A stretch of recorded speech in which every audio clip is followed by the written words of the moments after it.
He asked me to watch his house while he was abroad. I mowed his lawn, paid his bills. When he returned, he claimed I'd moved his tools without permission and sued me. "Your loyalty's cheap," he said in court. But he didn't know I had video from his security cameras that. So this happened last year in Denton, Texas. I'm not a big drama guy. I keep to myself. I work nights at a warehouse and do small jobs during the day. My name's Eli, I'm 33, and I don't have a lot of close people around, but Dean was one of the few I trusted. Dean lived a couple houses down. Retired electrician. Mid-40s, single, kind of rough, but he knew his way around a toolbox. He helped me out more than once. Fixed a pipe for me once when I couldn't afford a plumber. We weren't friends exactly, but we had a rhythm. We'd wave, talk sometimes in the driveway. I respected him. Last spring, he stopped by and asked me if I'd watch his place while he went to Vietnam.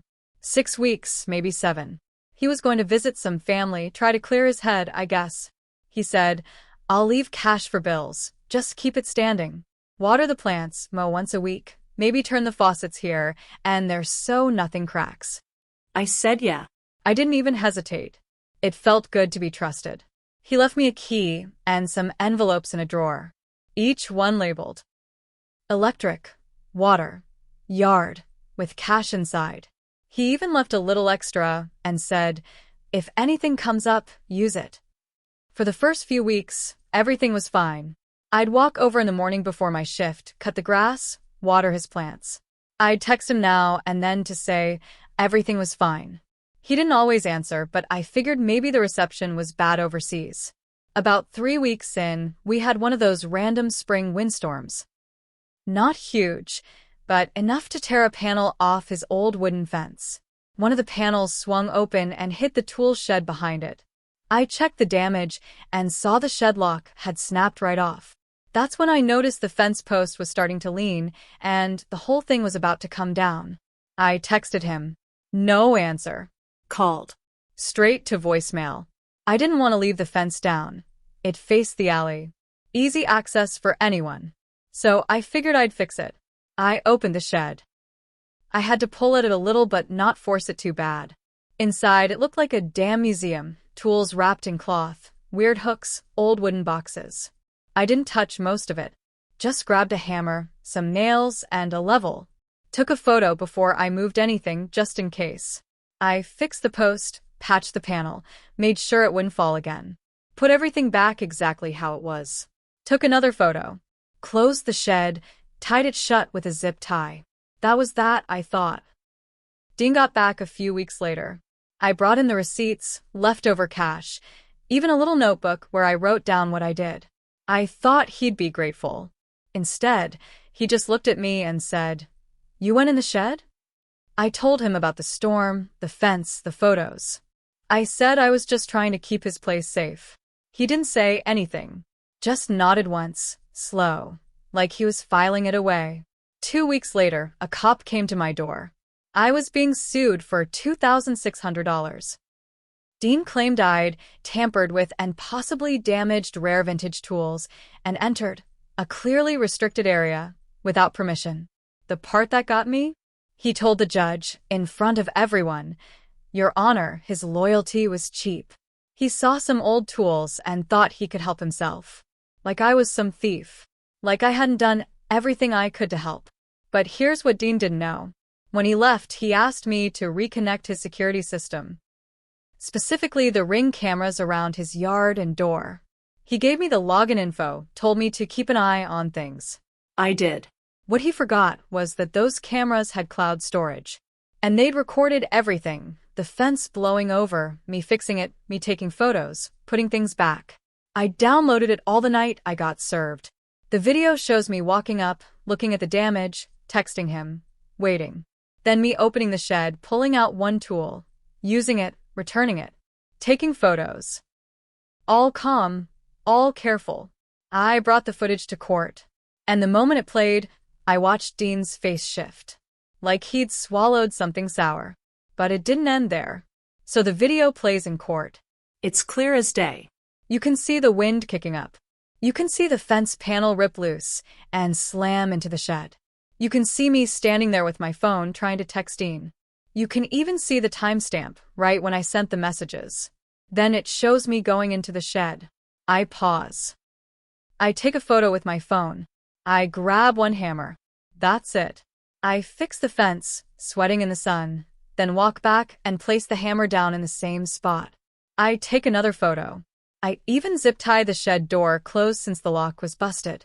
When the footage ends, the courtroom's real quiet. Dean leans back in his chair like he's about to speak, but the judge cuts in first. "Mr. Rollins," the judge says, "your video clearly contradicts your claim. There is no evidence of tampering, no theft, no carelessness." Dean doesn't say a word. The judge dismisses the case, says I'm free to go. But before I leave, my lawyer stands up and says, "We'd like to file a counterclaim. Defamation. Emotional distress. Lost wages from missed work due to this suit." Dean's mouth opens a little, like he didn't think I'd swing back. We file. It's not about money. It's about him trying to make me look like a thief in front of everyone when I bent over backwards for him. Now here's the twist. 2 days after court, I get a visit at work. A guy comes in asking for me. Older man, maybe late 60s, wearing work boots and a denim jacket. "You Eli?" he asks. "I'm Roy, Dean's older brother." I nod, cautious. He sighs and sits down right there on a pallet of boxes. "Listen," he says, "Dean's always been that way. Suspicious. Paranoid. Every time someone tries to do right by him, he finds a reason to blow it up." I don't say anything. I just listen. He goes on, "Those tools? Half of them aren't even his. They were our father's. Dean doesn't know how to use half of them. He keeps them like trophies. Told me he was going to set someone up one day just to see if he could." I stare at him. "Wait, what do you mean set someone up?" Roy looks down. "He told me he left the lock on loose on purpose. Wanted to see if you'd go in. He doesn't believe in trust. Never has." That hit me hard. I asked him why he was telling me this. Roy said, "Because I'm tired of watching him wreck people. He thinks if he controls the story, he wins. But you got him on tape. And now people know." Later that week, word started getting around the neighborhood. A couple folks who used to talk to Dean stopped waving. One guy, who'd lent Dean his trailer once, came by and asked if I needed help with anything. Just like that, the story flipped. But Dean? He didn't say a word. Didn't apologize. Didn't walk it back. Instead, I started noticing strange stuff. A screw in my driveway that popped my tire. A bag of lawn clippings dumped at the edge of my yard. My mailbox door bent like someone had kicked it. I couldn't prove it was Dean. But I knew. And then something happened that pushed everything too far. It was about my own tool shed, which I hadn't used in months.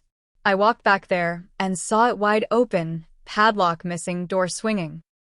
I know for a fact I had that thing locked. I don't leave tools out. I don't even keep much back there anymore, since the break-in 3 years ago. But now I was getting fined. So I did what I had to do. I called the inspector, showed him the shed, explained the situation. He agreed to waive the fine this time, but warned me that another complaint might not go so easy. That same night, I checked my Ring footage, and I caught him. Dean. Walking across the alley, wearing gloves, a small crowbar in hand.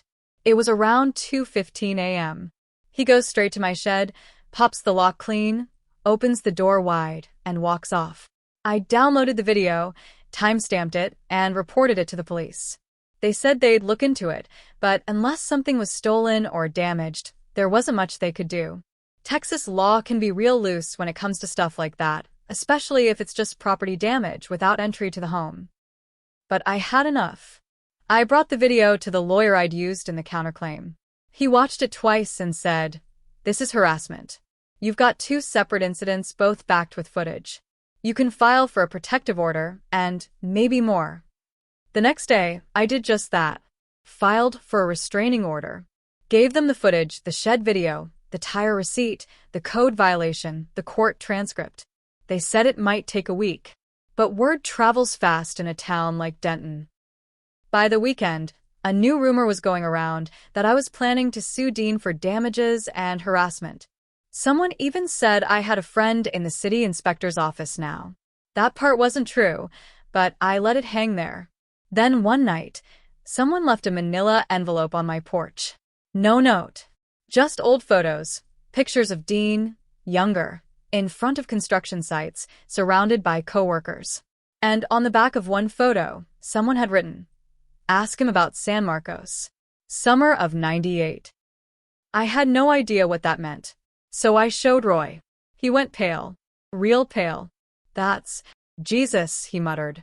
I didn't think anyone still had those. He wouldn't say more. Just said, "If he pushes again, bring those to court." And I knew then, this wasn't just about me. Dean had done this kind of thing before. And maybe someone else had tried to stop him. Maybe they didn't get as far as I had. And then one morning, I woke up to a crack in my bedroom window. Small. Clean. Like a BB gun hit it. Right above where my head had been. I moved my bed that same day. Not because I was scared, though maybe I was, but because I didn't want to give him the satisfaction. The restraining order came through a week later, and I haven't seen Dean since. But I still check the cameras every night. Still listen for footsteps in the alley. Funny thing is, I used to think the worst kind of betrayal was someone turning their back on you. Turns out, it's someone watching you try your hardest and choosing to destroy you anyway. I guess some people don't want help, they just want someone to blame.